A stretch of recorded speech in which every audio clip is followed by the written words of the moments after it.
Hi, I'm Rachel Thompson, 32 years old, sitting at my parents' mahogany dining table for what was supposed to be a celebratory dinner. My family has always treated me like I'm invisible, the forgettable daughter who never quite measured up.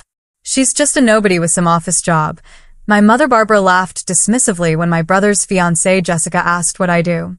Nobody at that table could have predicted what would happen when Jessica picked up her phone and typed my name into Google. Before I continue my story, where are you watching from today? If you're enjoying this already, please hit that like button and subscribe to the channel.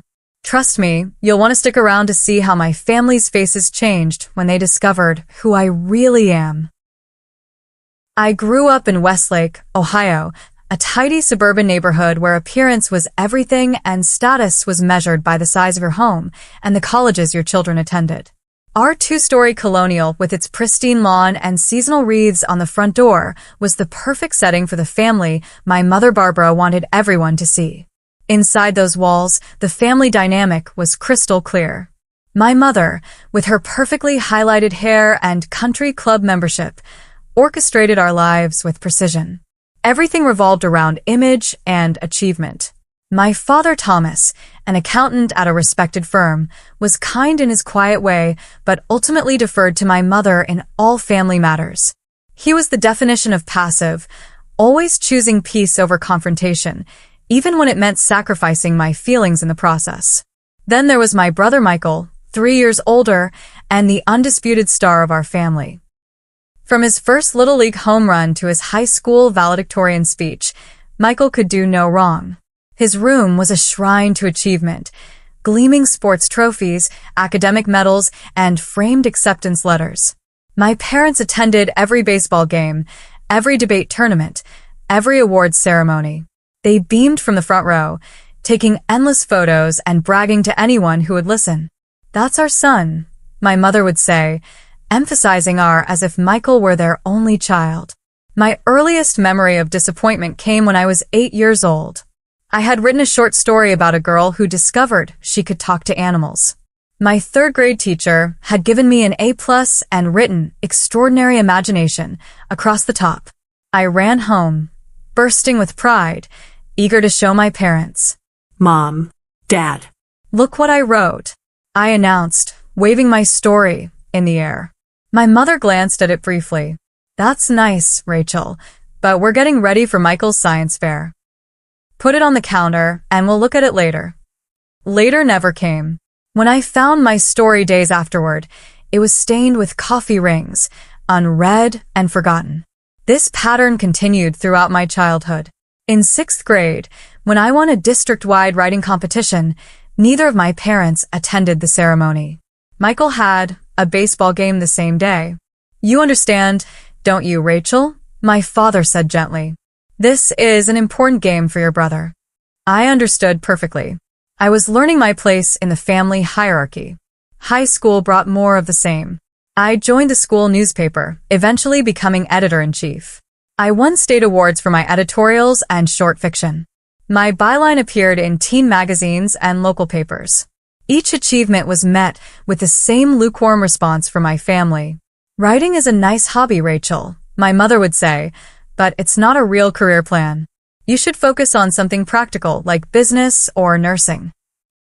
Even when my story was published in a national anthology for young writers, my parents declined to buy a copy. Meanwhile, they framed Michael's college acceptance letters and hung them in the living room for visitors to admire. By the time I left for college, I had stopped sharing my achievements with my family. I chose a university in New York, as far from Ohio as my scholarship would take me. The distance wasn't just geographical. I was creating emotional space to become someone apart from the invisible daughter I'd been at home. During those 4 years, I bloomed. My professors praised my writing, encouraged my voice, and pushed me to submit my work to publications. Small successes accumulated. A poem here, a short story there. Each publication was a brick in the foundation of my confidence, built without my family's knowledge or approval. When I came home for holidays, I answered vague questions about how school was going with equally vague responses. I learned that speaking about my passions only invited dismissal, so I kept my growing success to myself. I sat through endless dinners listening to updates about Michael's business classes, his internship prospects, his girlfriend from a good family. After graduation, when I announced my intention to stay in New York and pursue writing, my mother's reaction was predictably dismissive. "New York is so expensive, Rachel.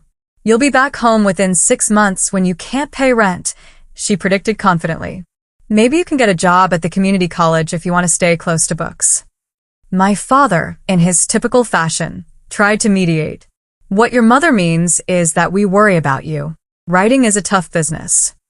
We just don't want you setting yourself up for disappointment," my mother added, as if disappointment wasn't already the primary emotion I associated with family interactions.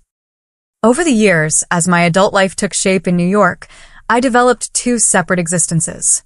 There was Rachel, the accomplished writer with a growing reputation in literary circles, and Rachel, the disappointing daughter who worked some job in publishing, as far as her family knew. The disconnect was painful, but protective. I couldn't bear to offer my achievements only to have them diminished again. Phone calls home became exercises in omission. I listened to news about Michael's promotions, my mother's social committee accomplishments, neighborhood gossip, never volunteering information about my own life that mattered to me. I became skilled at deflection, turning questions back on the asker, keeping my responses superficial. Some might wonder why I maintained any relationship with my family at all. The answer is complicated, wrapped in layers of hope, obligation, and the stubborn belief that someday they might see me, really see me. Despite everything, they were my family, and some childish part of me still longed for their approval, even as the adult in me recognized how unlikely that was to ever happen. So I continued my twice-yearly visits home, steeling myself each time for the familiar feeling of fading into the background, of being overlooked and underestimated. I became the family ghost, present but not quite real in their eyes. And I learned to find validation elsewhere, building a life rich with meaningful friendships and professional respect that my family knew nothing about. When I moved to New York after college, I carried little more than 2 suitcases, my laptop, and determined optimism. My mother's prediction about failing within 6 months hung over me like a challenge. I was prepared for struggle, but the reality of breaking into the publishing industry in New York was even harder than I'd anticipated. I found a tiny apartment in Brooklyn that I shared with 2 other aspiring creatives. My first job was as a barista at a coffee shop near Union Square, working morning shifts, so I could use afternoons to drop off applications at publishing houses and literary agencies. At night, I wrote at a wobbly desk crammed into the corner of my bedroom, often until 2 or 3 in the morning. Rejection letters accumulated. I taped them to my wall as motivation rather than discouragement. Each no brought me one step closer to an eventual yes, or so I told myself during moments of doubt. My first break came 8 months after arriving in New York. I landed an entry-level position as an editorial assistant at a small but respected literary magazine. The pay was barely enough to cover rent and ramen, but the experience was invaluable. I absorbed everything about the publishing process, from evaluating submissions to copy editing to production. It was there I met Eleanor Montgomery, a senior editor whose sharp eye and sharper tongue made junior staff members tremble. Eleanor was a legend in literary circles, known for discovering major talents and her uncompromising editorial standards. For reasons I never fully understood, she took an interest in my career. "You have a voice," she told me after reading a piece I'd been working on during lunch breaks. "Raw, but distinctive. Keep writing." Coming from Eleanor, this was equivalent to effusive praise. Under her mentorship, my writing evolved. She pushed me to be more daring, to find the vulnerable places in my narratives and dig deeper. When I complained about her brutal feedback, she was unsympathetic. "If you want gentle encouragement, join a community writing circle," she said. "If you want to be published, listen to me." I listened, and I wrote. After my day job, after social obligations, sometimes in the early hours of the morning when the city briefly quieted.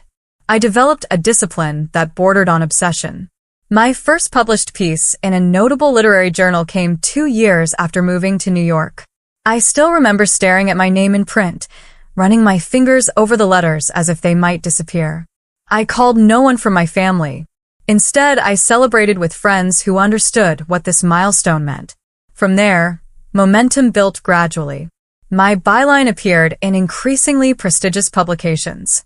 Editors began to recognize my name in submission piles. Literary agents started reaching out to ask if I was working on a book. I was.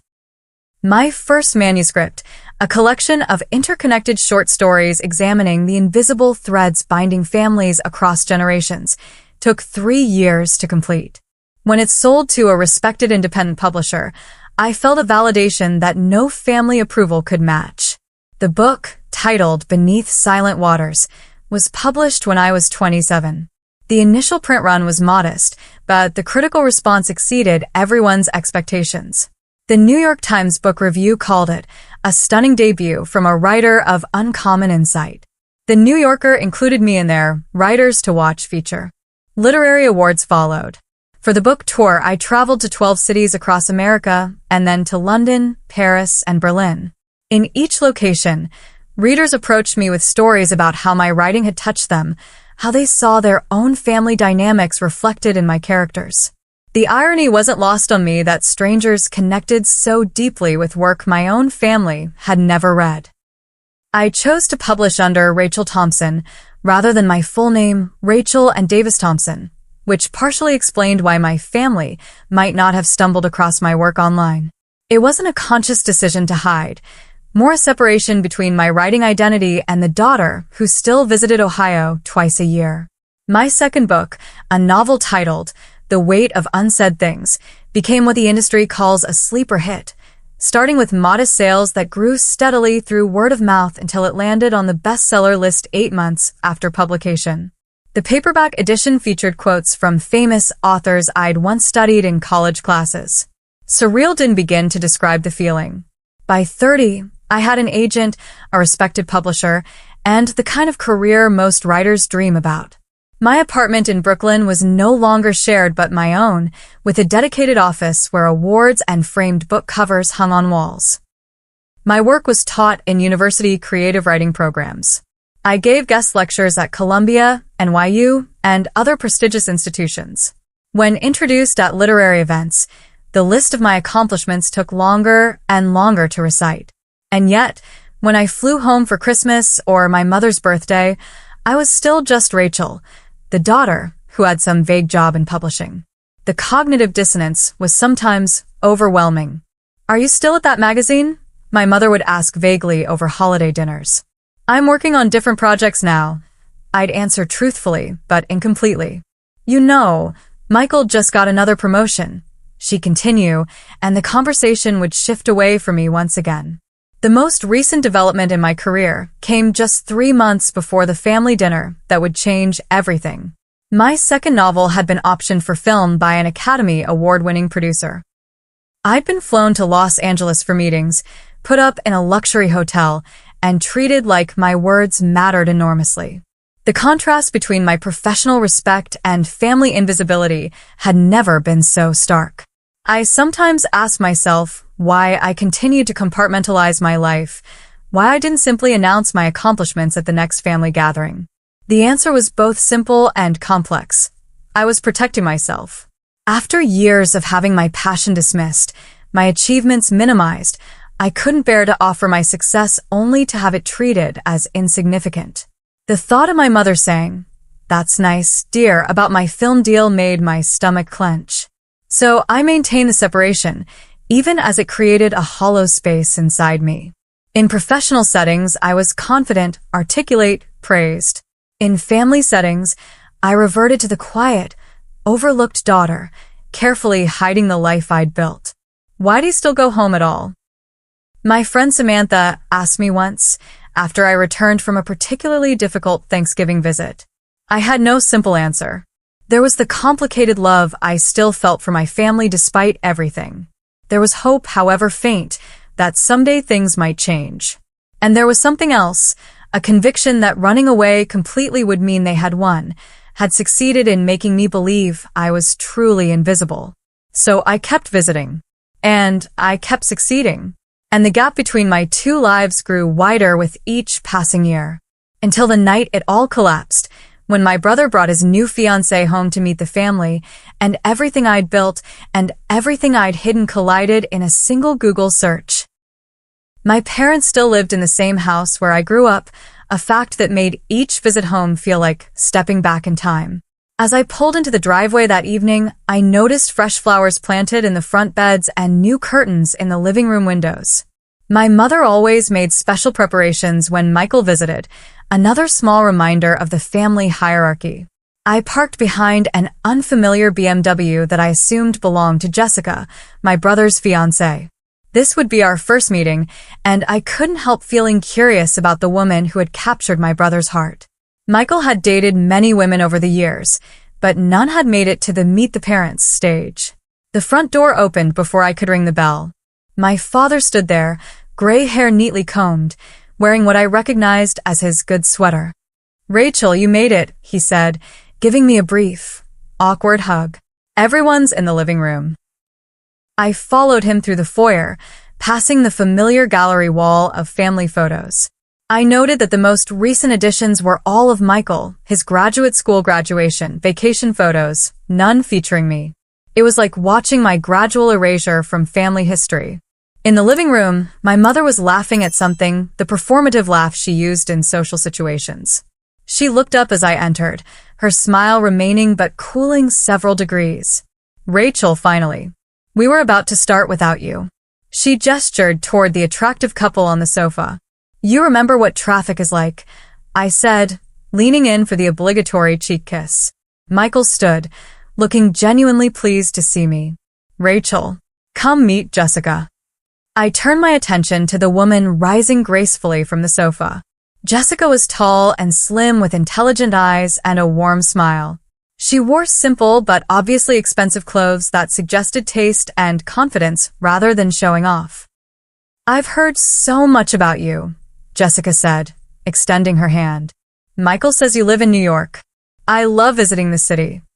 "All good things, I hope," I replied with a smile, ignoring my mother's barely audible snort.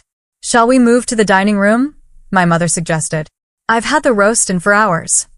The dining room was set with a good china and crystal, another honor typically reserved for Michael's visits or my mother's bridge club luncheons.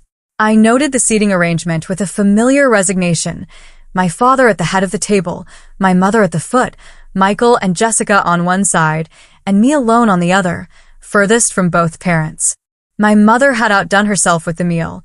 Roast beef with Yorkshire pudding, garlic mashed potatoes, honey-glazed carrots, and homemade rolls. It was Michael's favorite menu, the one she prepared for special celebrations.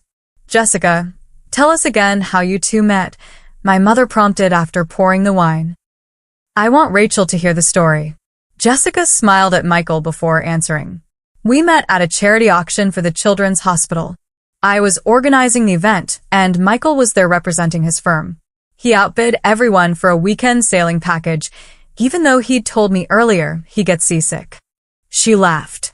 "I thought anyone that determined deserved at least one dinner." "Best money I ever spent," Michael added, taking her hand. My mother beamed at them.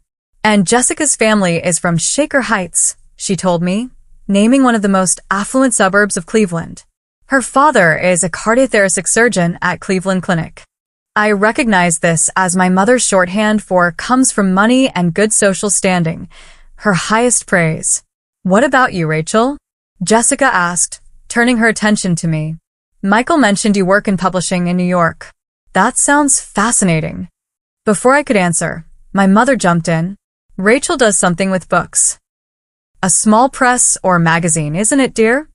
I opened my mouth to respond, but she continued, "Nothing like Michael's position, of course. He just made partner at 35, youngest in the firm's history." "It's a publishing house," I said quietly.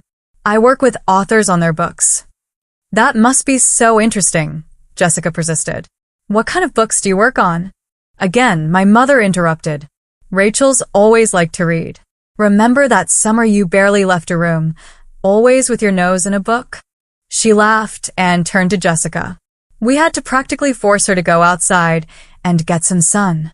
The conversation shifted to wedding plans. Jessica and Michael were considering a June ceremony the following year, possibly at her parents' country club. My mother was delighted, already discussing flower arrangements and menu options. I ate quietly, occasionally nodding or offering brief comments when directly addressed. This was familiar territory. Being present but not really included, the background character in the Michael show. Jessica, however, kept trying to draw me into the conversation. "We're still figuring out the bridal party," she said, looking at me. "But I'd love it if you'd be one of my bridesmaids, Rachel. I don't have sisters, and it would mean a lot to me." I was genuinely surprised by the offer. "I'd be honored," I said, touched by her inclusion. "That's if Rachel can take time away from her important job," my mother commented with a thin smile. New York publishing is so demanding, apparently. Michael shot our mother a look. "Mom, come on." Jessica, perhaps sensing the tension, tried to redirect. "What are you working on currently, Rachel? Any books we should look out for?" It was the opening I'd both longed for and dreaded for years. I could tell them about my recent success, the film option, the awards. I could finally claim my accomplishments in this house where I'd been diminished for so long. But years of conditioning kicked in. I shrugged slightly. Just the usual projects. Nothing special. My mother seized the moment. "She's just a nobody with some office job," she laughed dismissively. "Not everyone can be as ambitious as you and Michael." The table fell silent. My father studied his plate. Michael looked uncomfortable. I felt the familiar sting, sharper for being delivered in front of someone new. Jessica's brow furrowed slightly. She looked at me with curiosity, then discreetly reached for her phone beneath the table. "The wedding venue has a 6-month waiting list," my mother continued, oblivious to the awkwardness she'd created. "But Jessica's mother knows the event's coordinator?" As she spoke, I noticed Jessica looking down at her phone, her expression changing from curiosity to surprise, then to something like amazement. She glanced up at me, then back at her phone, scrolling with increasing interest. I had no idea what she was reading, but something told me our carefully separated worlds were about to collide. The dinner conversation continued around me, my mother dominating with wedding talk while my father occasionally nodded in agreement. Michael contributed details about the honeymoon they were planning in Italy. I responded when necessary, but my attention was increasingly drawn to Jessica, who continued to scroll through something on her phone, her eyes widening occasionally. "We're thinking 4 or 5 tiers for the cake," my mother was saying. Nothing too ostentatious, but befitting Michael's position at the firm. Jessica looked up from her phone suddenly, her gaze fixing on me with an intensity that made me shift in my seat. "Excuse me," she said, interrupting my mother mid-sentence about cake flavors. "I hope this isn't rude, but I have to ask." She turned to me, phone still in hand. "Rachel, are you the Rachel Thompson? The author?" The question hung in the air.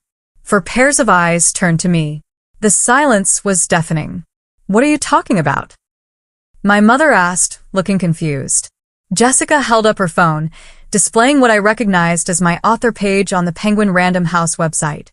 "Rachel Thompson, author of Beneath Silent Waters and The Weight of Unsaid Things," she read. "Winner of the National Book Critics Circle Award and the PEN/Faulkner Award." She looked up at me, her eyes bright with excitement. "That's you, isn't it? The photo matches." My heart pounded. The moment I'd both feared and secretly fantasized about for years was happening, and I felt completely unprepared. "Let me see that," Michael said, leaning toward Jessica's phone. His eyes widened as he scrolled through whatever was on the screen. "Holy shit," he whispered, looking up at me. "Rachel, is this really you?" My father had gone completely still, fork suspended halfway to his mouth. My mother reached across the table and practically snatched the phone from Jessica's hand. "This has to be some kind of mistake," she said, but her voice lacked conviction as she stared at the screen. "Some other Rachel Thompson." "No mistake," Jessica said, taking her phone back and continuing to read. "Rachel Thompson's writing has been compared to Joan Didion and Alice Munro. Her debut collection of short stories was described by the New York Times as breathtakingly assured, and her novel spent 18 weeks on the bestseller list." She looked up at me with genuine admiration. "I can't believe this." I actually read your book last year for my book club. It was incredible. My mother's face had drained of color. My father was now leaning toward Jessica, trying to get another glimpse of the phone. There's more, Jessica continued, clearly unaware of the family drama she was exposing. It says here your novel has been optioned for film by Paramount, with production scheduled to begin next year. She scrolled further. And you were just featured in the New Yorker's 40 Under 40 list of influential artists. Michael was staring at me like he'd never seen me before. Why didn't you tell us any of this? He asked, his voice a mixture of confusion and what sounded like hurt. I took a deep breath, steadying myself. This was it, the moment when my two separate lives collapsed into one. I did try, I said quietly. Many times. My mother shook her head. That's ridiculous. You never mentioned being a famous author. We would have remembered something like that. Actually, I did, I replied, my voice gaining strength. When my first story was published in The Atlantic, I called home and told you. You said that's nice and changed the subject to Michael's new car. My father frowned, seeming to search his memory. My mother's lips pressed into a thin line. When my book was published, I sent you both signed copies. I continued. Did you ever open the package? Or read the card I included? My father looked genuinely confused. I don't recall any package. It came right before Christmas 3 years ago, I said. Mom said it was probably just work stuff and put it in the guest room. I saw it there unopened when I visited that year. Jessica was looking increasingly uncomfortable, suddenly aware of the family dynamic she had inadvertently exposed. Michael kept glancing between me and our parents, as if trying to reconcile the sister he thought he knew with the accomplished author on Jessica's phone. Well, you should have made it clear it was important, my mother said defensively. You know how busy things get around the holidays. Jessica cleared her throat gently. Your books are really quite remarkable, Rachel. The way you write about family dynamics and unspoken expectations, it's so insightful. She paused. Actually, now that I think about it, some of those family scenes feel almost familiar. The implication hung in the air. Had I been writing about my own family all along? The answer was yes and no. My characters were fictional, but the emotional truths they navigated, the feeling of invisibility, the yearning for recognition, those came directly from my experience in this very house. May I see? My father asked Jessica, finally finding his voice. She handed him her phone, and he put on his reading glasses to study the screen. As he read, his expression changed from confusion to something that looked almost like pride. National Book Critics Circle Award, he murmured. That's a big deal, isn't it? It's one of the most prestigious literary awards in America, Jessica confirmed. My mother was struggling to process this new reality. If you're so successful, she said with a note of skepticism, why do you still live in that tiny apartment in Brooklyn? Why don't you drive a better car? It was such a typical response, measuring success by material possessions rather than achievement or fulfillment, that I almost laughed. My apartment isn't tiny, Mom. It's a 2-bedroom in Park Slope with an office where I write.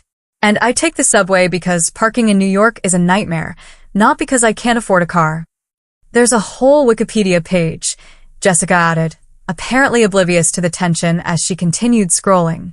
And look, here's a video of Rachel accepting her PEN/Faulkner Award. She turned her phone around to show a clip of me on stage in a black evening gown, thanking the committee and my publisher.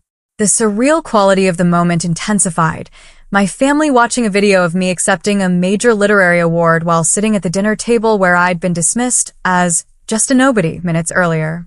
The realization that I was not who they thought I was, had never been who they thought I was, seemed to hit each of them differently. My father looked bewildered, but impressed. Michael seemed shocked, but also curious. And my mother. My mother looked like her entire worldview was being challenged, her expression cycling through disbelief, confusion, and something that might have been embarrassment. All this time, Michael said slowly, while we thought you were just... He trailed off, perhaps realizing there was no good way to finish that sentence. Just a nobody? I supplied, repeating my mother's words from earlier. Yes, all this time. The dinner that had been planned to celebrate Michael and Jessica's engagement had transformed into something entirely different. The balance of power had shifted, and none of us quite knew how to proceed. Jessica, perhaps sensing the rising tension, attempted to lighten the mood. "I feel like I'm having dinner with a celebrity," she said with a nervous laugh. "I recommended your book to everyone I know after I read it." My mother's voice cut through the air. "This has to be some kind of misunderstanding. Rachel would have told us if she was a successful writer." She turned to me, her expression hardening. "Why would you keep something like this from your family unless you were making it up?" The accusation stung, but it was so typically my mother, unable to admit she might have been wrong, turning the situation to make herself the victim rather than acknowledging her role in my silence. "I didn't keep it from you," I said, my voice steady despite the emotion building inside me. "You just never listened." "That's nonsense," my mother replied. "We always supported your little writing hobby." "Hobby?" I repeated, the word like acid on my tongue. "Is that what you think this is?" "Mom," Michael interjected, "Jessica just showed us Rachel's professional author page and Wikipedia entry. This isn't a hobby." My father, still staring at Jessica's phone, looked up. "There are reviews here from the New York Times, the Washington Post, pictures of you at literary events with famous people." He seemed genuinely perplexed. "Why wouldn't you share this with us?" The question, asked without my mother's accusatory tone, deserved an honest answer. "I did try to share it with you," I said, meeting his gaze. "When I got my first book deal, I called home ecstatic. Mom answered and said she couldn't talk because she was on her way to Michael's softball game. She said she'd call back, but never did." My father frowned, glancing at my mother, who avoided his eyes. "When my first book was published," I continued, "I sent you both signed copies with a note about how much it would mean to have your support at my New York launch event. You never responded. I checked airline prices hoping you might come, but you didn't even acknowledge receiving the books." "We were probably busy," my mother said defensively. "You can't expect us to drop everything for." "For what, Mom?" I interrupted, years of suppressed feelings finally breaking free. "For your daughter's greatest achievement? Because that's exactly what you did for Michael every single time. You never missed a single one of his games or ceremonies or celebrations. Not one." Michael shifted uncomfortably in his seat. Jessica placed a hand on his arm, her expression sympathetic. "When I won my first major award," I continued, "I called home from the hotel right after the ceremony, still wearing my formal dress. Dad, you answered and said Mom was asleep and you were watching a game. You said to call back tomorrow. When I did, neither of you picked up." My father's face flushed with what looked like shame. "I didn't realize. I didn't know it was important." "How could you not know?" The question burst from me with more emotion than I'd intended. How could my own parents not know or care about the most significant moments of my career? Did you ever once Google my name? Did you ever wonder what I was actually doing in New York all these years? My mother's lips thinned. "You always were dramatic, Rachel. If your writing was really so successful, why wouldn't you make sure we knew about it?" "Because every time I tried, you changed the subject to Michael," I replied, my voice breaking slightly. "Every single time. After a while, I stopped trying. It hurt too much to keep offering pieces of myself only to have them ignored." Jessica cleared her throat gently. "Your novel," she said, looking at me, "the one about the youngest daughter whose art is discovered after she leaves home, was that autobiographical?" Before I could answer, my mother cut in. "Are you saying you wrote stories about us? About family business? How could you do something so?" "I write fiction," I interrupted firmly. "My characters are not you. But the emotional truth of feeling invisible in your own family? Yes, I drew on that experience." Michael was looking increasingly uncomfortable. "I had no idea you felt this way," he said quietly. "You never said anything. Would you have listened if I had?" I asked, not unkindly. "You were busy being the golden child, Michael. That wasn't your fault, but it was our reality." My father, who had been scrolling through Jessica's phone, looked up with an expression I couldn't quite read. Some of these reviews mention how your work explores themes of parental neglect and conditional love. His voice was quiet. Is that how you see us, Rachel? As neglectful parents? The question hung in the air, heavy with decades of unspoken hurt. I took a deep breath. I see you as parents who had room for only one successful child, I said carefully. And I wasn't that child. So I built a life and a career that didn't depend on your approval or even your awareness. And now here we are. My mother stood abruptly, her chair scraping against the hardwood floor. I need to clear the dessert plates, she said, though no one had finished eating. She began gathering dishes with shaking hands.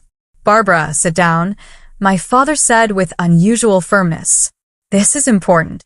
What's important is that Rachel has apparently been harboring all these resentments for years, my mother replied, her voice tight. Writing books about what terrible parents we are. Mom, that's not what Rachel said, Michael interrupted. And you did just call her a nobody less than an hour ago. My mother froze, plates in hand, as if she'd forgotten that comment. Jessica winced visibly. I never said you were terrible parents, I clarified. But yes, I was hurt, repeatedly. And instead of confronting you, I channeled those feelings into my writing. That's what writers do.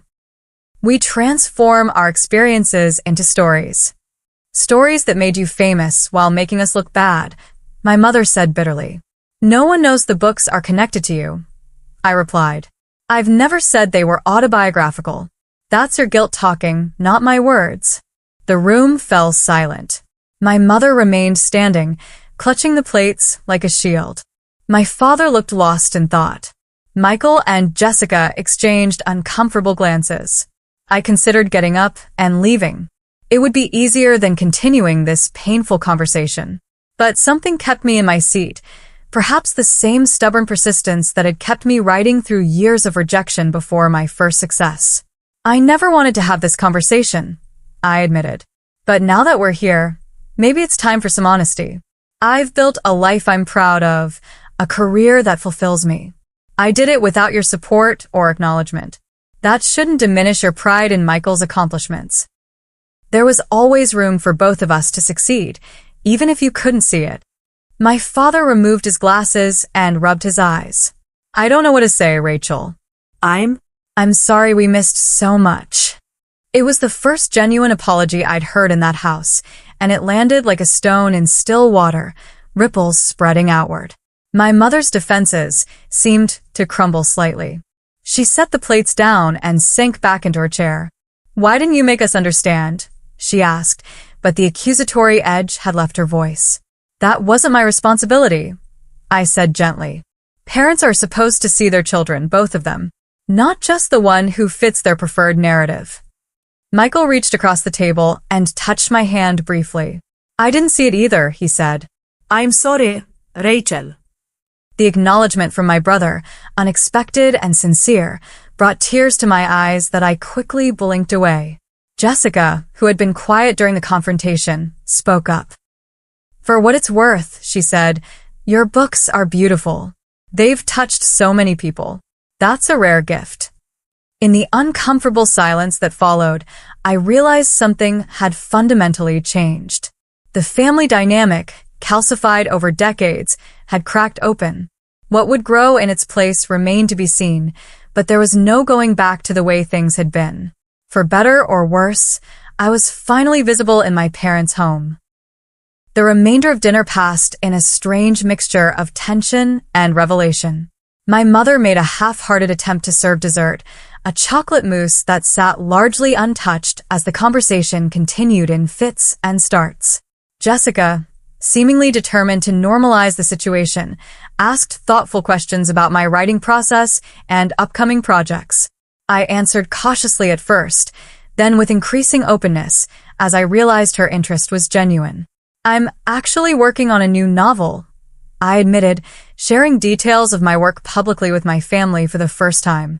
It's about sisters separated in childhood who reconnect as adults, only to discover they've been living parallel lives. That sounds fascinating, Jessica said. Will it be published next year? If I meet my deadline, yes. My editor is hoping for a spring release. My mother pushed her dessert around her plate. I suppose we'll have to wait for the movie version, she said, a half-hearted attempt at humor that fell flat. Actually, I replied, if you'd like to read it before then, I could send you the galleys once they're ready. The offer hung in the air, a tentative olive branch. My father cleared his throat. I'd like that, he said quietly. I'd like to read your books. All of them. Michael nodded in agreement. Me too.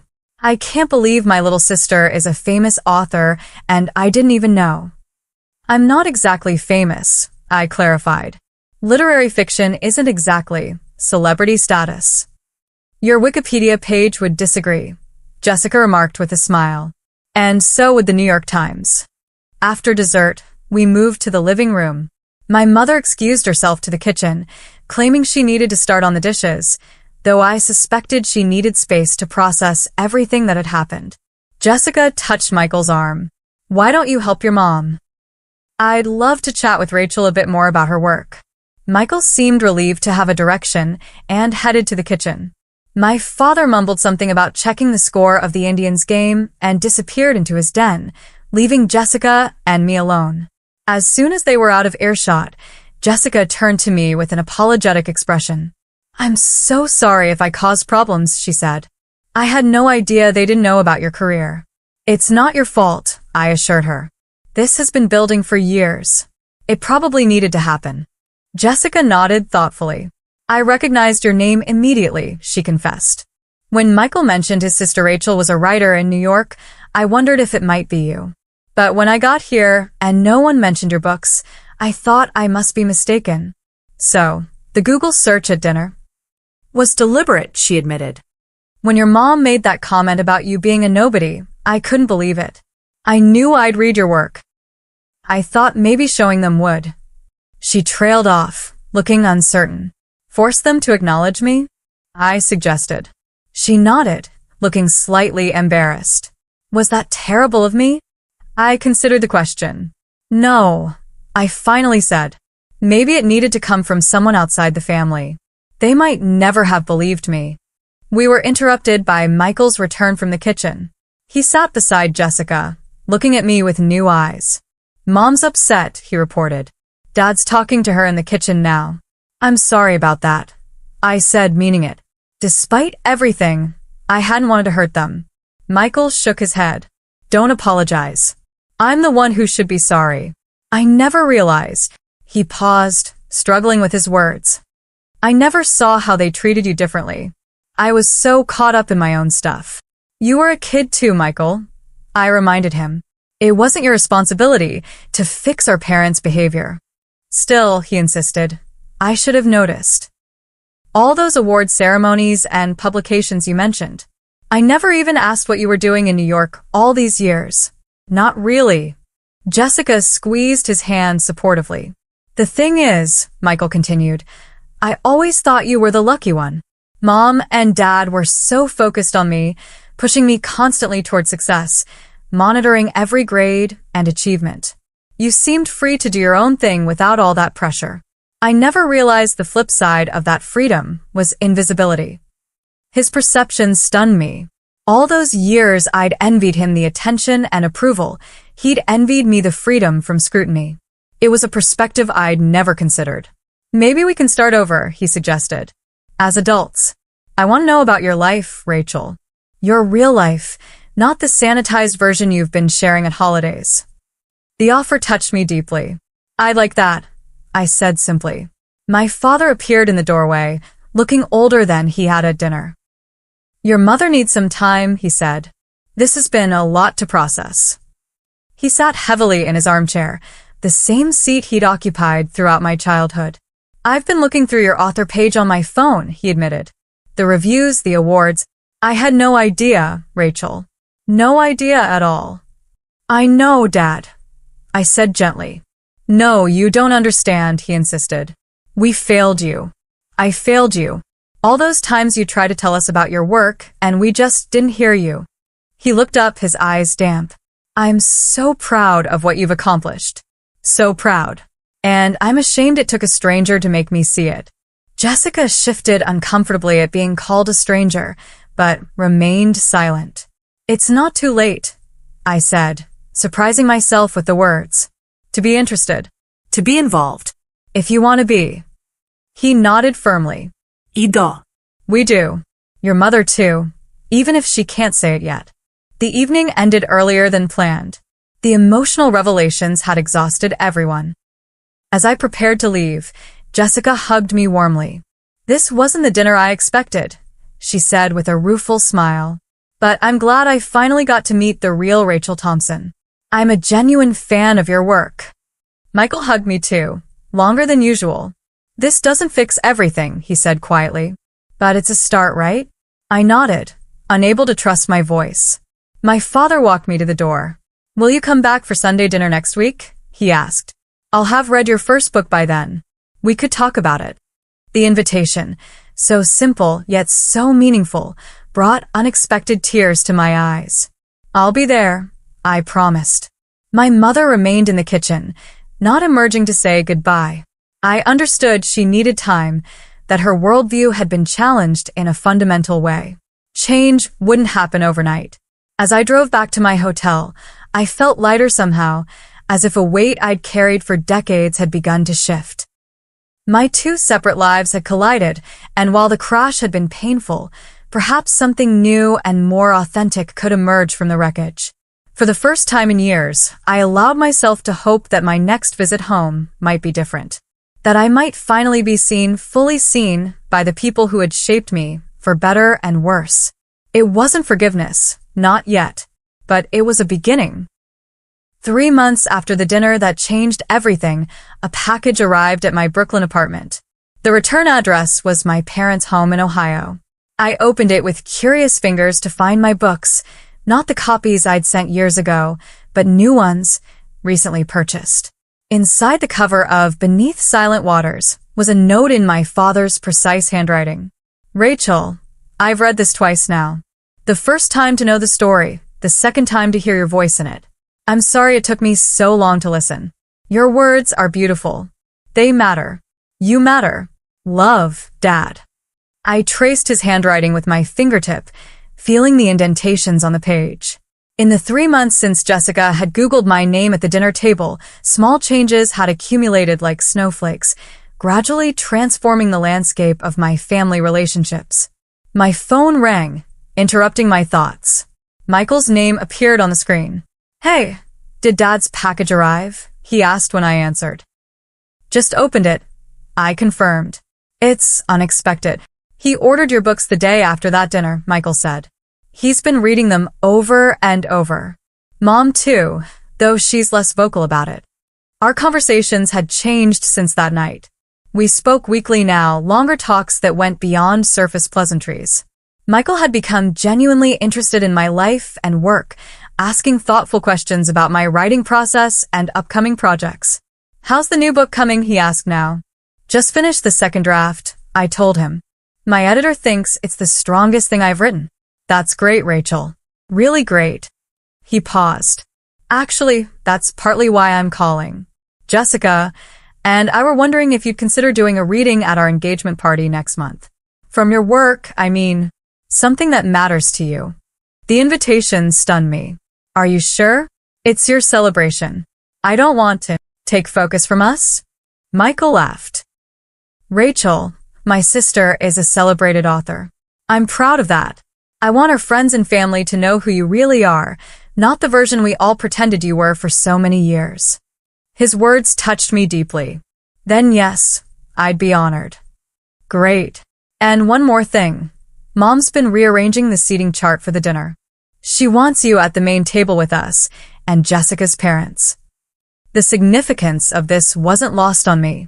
In our family, seating arrangements had always been hierarchical, with the most important guests placed closest to my parents. My traditional spot at family gatherings had been on the periphery, an afterthought. This change, small as it might seem to outsiders, represented a fundamental shift in family dynamics. Is Mom okay with all this? I asked cautiously. Michael sighed. She's trying, Rachel. It's not easy for her to admit how wrong she was all these years. But Dad's been surprisingly firm about it. I've never seen him stand up to her like this before. The thought of my father, typically so conflict-averse, advocating for me brought unexpected emotion. Jessica's been great too, Michael continued. She made Mom join her book club, and guess whose book they're reading next month? I laughed at the image. Mom in a book club discussing my novel? That I'd pay to see. She's nervous about it, Michael admitted. She's afraid she won't understand it properly, or say the wrong thing.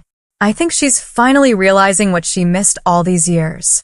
After we hung up, I sat with my father's note and this new information, trying to process how much had changed in such a relatively short time.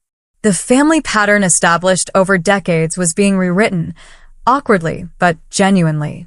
My mother had called the previous week, our conversation stilted but revealing. She'd mentioned, almost casually, that she'd told her bridge club about my books. Marilyn Jenkins' daughter is an English professor at Ohio State, she'd said. She's apparently assigned your novel in her contemporary literature course. Marilyn was quite impressed when I mentioned you were my daughter. The pride in her voice, however reluctant, was new. She was discovering, perhaps for the first time, that my achievements could reflect positively on her, just as Michael's always had. It wasn't the pure, unconditional recognition I might have wished for, but it was progress. The engagement party came faster than expected. I arrived at my parents' home with a mixture of anticipation and apprehension. The house looked different somehow, though nothing had physically changed. Perhaps it was my perception that had shifted. Jessica greeted me with a warm hug. I'm so glad you're here early. Come see the setup in the backyard. The garden had been transformed with string lights and floral arrangements. A small podium stood near the patio, with a microphone. For your reading, Jessica explained. I hope that's okay. Some of my family are big fans of your work. My cousin Abigail teaches English and uses your stories in her classes. Inside, my mother was directing caterers with her usual precision. She paused when she saw me, her expression softening slightly. Rachel, good you're here. I've put you at table 1 with us and the Clarks, she said, referring to Jessica's parents. And I've told the bartender to have champagne ready for after your reading. Such consideration from her was unprecedented. Thanks, Mom, I said simply, not wanting to make too much of it and risk her retreating. Your hair looks nice, she added awkwardly. The length suits you. It was a small compliment, but from my mother it felt significant. My father emerged from his den, face lighting up when he saw me. Rachel.